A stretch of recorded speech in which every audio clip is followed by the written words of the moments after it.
Setor de saneamento, energia elétrica e mineração. Quais são as empresas mais baratas desses, que são praticamente os setores mais famosos da Bolsa do Brasil? É isso que a gente vai ver no vídeo de hoje, ver qual delas está valendo a pena ou não. Fica comigo até o fim. Boa, vamos lá, e para a gente elencar quais são essas empresas mais baratas aqui, eu criei esse tier list que está aí na tela para vocês com algumas categorias das ações que são as mais baratas de cada um no setor, ações que são baratas em geral e ações que estão caras. E aqui embaixo, para a gente fazer tudo isso, eu peguei algumas opções de cada um dos setores para a gente falar de cada uma delas. E antes de mais nada, a coisa mais importante é entender como é que a gente vai classificar uma empresa por ser cara ou por ser barata. Afinal de contas, como é que eu estaria fazendo esse vídeo aqui? E para tomar essa decisão, a gente se baseia na estratégia das ações mais baratas da bolsa, criada aqui por nós do Clube do Valor, que passa por 6 principais passos até selecionar as 20 empresas mais bem colocadas, mais baratas da bolsa. E eu quero te chamar a atenção para o item número 3, que é aquele que compara a geração de caixa de uma empresa medida pelo EBIT e compara com o Enterprise Value, ou o valor de firma daquela companhia, que nada mais é do que o valor de mercado da empresa mais todas as suas dívidas e o seu caixa. Assim a gente consegue entender qual é a empresa que é mais eficiente em geração de caixa quando comparado com o seu valor de venda atual. E é assim que a gente chega também no famoso Earning Yield, que é uma das métricas que a gente mais fala aqui no canal. E aí, para isso, vamos olhar de empresa por empresa e se basear nos números que a gente tem nos sites de análise de fundamentos na internet, como o Investidor 10, que é o EV/EBIT. No caso da Sabesp, que é uma das empresas de saneamento que a gente está analisando, a gente vê um EV/EBIT que foi decrescente dos últimos anos para cá, chegando a tocar os 5 nesse momento, enquanto a média do setor de saneamento está em 7,5. Ou seja, na principal métrica que a gente gosta de avaliar na estratégia das ações mais baratas da bolsa, a gente viu um decréscimo muito grande aqui para a Sabesp. E boa parte disso acontece porque o lucro da empresa deu uma estourada no último trimestre ali, com 622% de alta. E aí vamos seguir olhando. Segunda opção que a gente vai dar uma olhada aqui é a Copasa, CSMG3, que do mesmo jeito da Sabesp, ela vem apresentando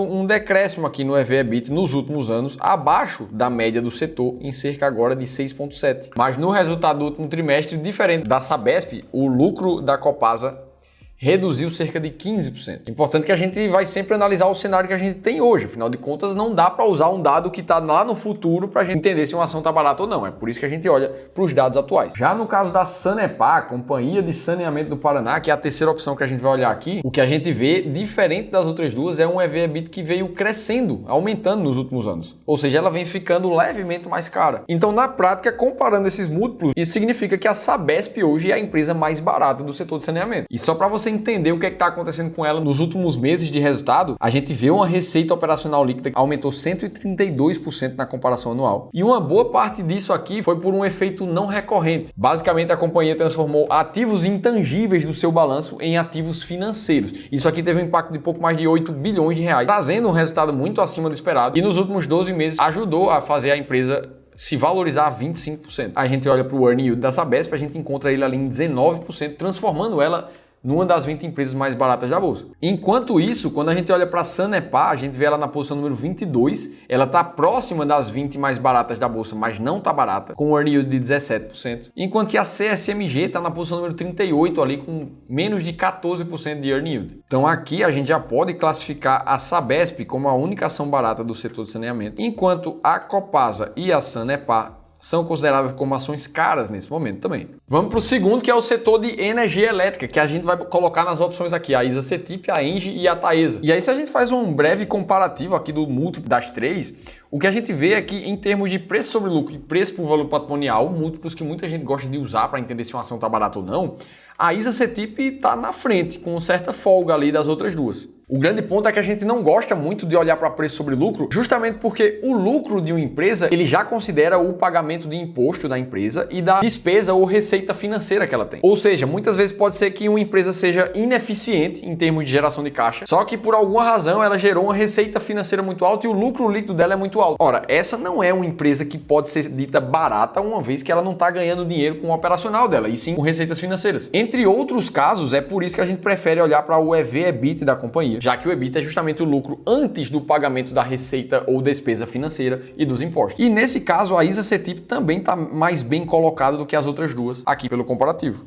E isso coloca ela entre as 20 empresas mais baratas da bolsa com um earning yield de quase 18%. No último resultado divulgado pela empresa, a gente vê um aumento de receita de 8%, enquanto que a geração de caixa, aqui medida pelo EBITDA, teve também um aumento de 9%. Já o lucro líquido teve uma redução de 9%. Nos últimos 12 meses, a performance da ISA CETIP foi de praticamente 0 a 0, mesmo considerando os dividendos. Aí quando a gente observa a Taesa, que está na posição número 46, mostrando que está bem cara nesse momento. E a Engie, na posição número 61 das ações mais baratas da bolsa, também se mostrando uma empresa muito cara. A gente já consegue posicionar aqui a ISA CETIP como a mais barata do setor e as outras duas como ações caras também. Pois bem, até aqui você já percebeu que a gente se baseia bastante no earning yield para decidir uma ação barata ou não. Agora, um ponto muito importante é que você entenda que não é porque a gente gosta do múltiplo de geração de caixa, porque a gente acha que isso mede uma empresa melhor ou não, e na verdade é porque a gente testou exaustivamente no passado e percebeu que investir desse jeito trouxe uma performance muito acima da média, que é o que esse gráfico nos mostra. Uma vez que investir nas 20 ações mais baratas da bolsa teve uma performance 5 vezes maior do que investir nas ações mais caras ou do que investir no índice da bolsa. Mas o melhor de tudo é que investir assim com critérios muito claros livra nós mesmos, seres humanos, dos nossos viés emocionais. O maior erro que um investidor pode cometer é se deixar levar pela onda dos investimentos. E o que eu quero te dizer com isso está mostrado por essa tabela aqui, ó, que compara o desempenho da bolsa com a entrada ou a saída de investidores da bolsa. O que a gente percebe é que nos anos de 2010 até 2016, a gente viu a bolsa performando mal todos os anos, o que culminou ali em 2014, 15 e 16 numa saída muito forte dos investidores da bolsa. Esse parêntese aqui significa um número negativo. Em compensação, nos anos seguintes, 2016 até 2020, quando a bolsa começou a performar muito bem ano após ano, o que a gente viu foi o movimento contrário,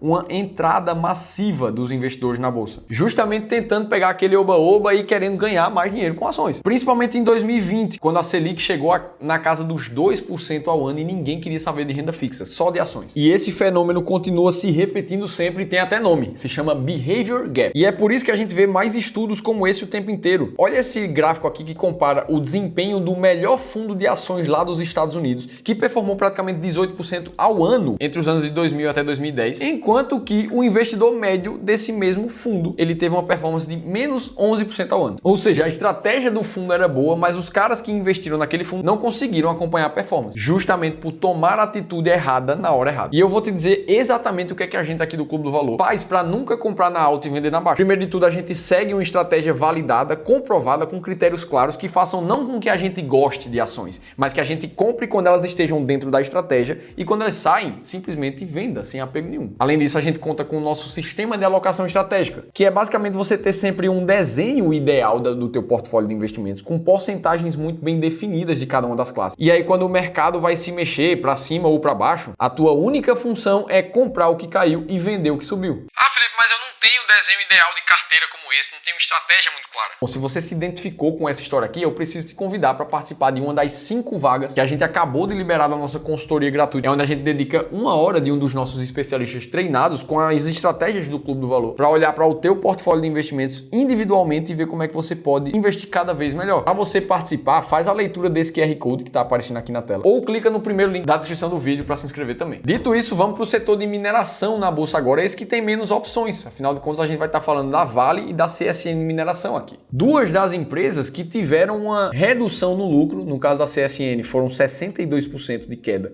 no último trimestre, enquanto o EBITDA caiu 42% nesse mesmo período. Já a Vale viu seu lucro cair 15%, uma fatia menor, mas mesmo assim uma redução no lucro. E boa parte disso vem acontecendo porque as duas empresas acabam sofrendo com a queda do preço do minério de ferro, principal commodity que elas trabalham ali para vender e ter sua receita, consequentemente seu lucro. Quando a gente vai comparar as métricas das duas empresas, a gente vê que a Vale está ganhando em praticamente tudo, desde o PL até o EV/EBITDA ali, como a gente já comentou. Agora, o EV/EBITDA das duas, ele é praticamente o mesmo, perceba como eles estão muito próximos. Então aqui fica mais distante de fazer uma grande comparação entre as duas. Ou as duas vão ficar caras juntas, ou as duas vão ficar muito baratas. E é isso que eu vou te responder aqui. Só que antes eu quero abrir só um parênteses contigo. A gente está entrando no ano de 2025 e eu preciso te perguntar se você já sabe exatamente o que é que você precisa mudar na tua carteira de investimento para garantir que você está no caminho certo perto da tua liberdade financeira? Se sua resposta foi não, aí eu preciso te convidar para clicar no segundo link da descrição do vídeo e participar do evento gratuito, onde o Ramiro Gomes Ferreira, meu sócio e fundador do Clube do Valor, vai te revelar as 3 alterações que você precisa fazer na tua carteira de investimentos para começar 2025 com uma carteira imbatível. Nos dias 7 e 8 de janeiro vai acontecer esse evento gratuito, clica no segundo link para se inscrever. E aí a CSN Mineradora e a Vale, como estão muito próximas, elas ocupam a posição número 5 e 6 das ações mais baratas da bolsa nesse momento, com um earning yield de 22% e 23% respectivamente. E aí aqui a gente vê a CSN um pouco mais barata que a Vale, mas a Vale também posicionada como uma ação barata nesse momento. Dito tudo isso, se você quiser saber agora por que o Banco do Brasil pode ser a pior ação de 2025 para você, clica nesse link que eu te contei tudo isso em detalhes, eu vou estar te esperando por lá.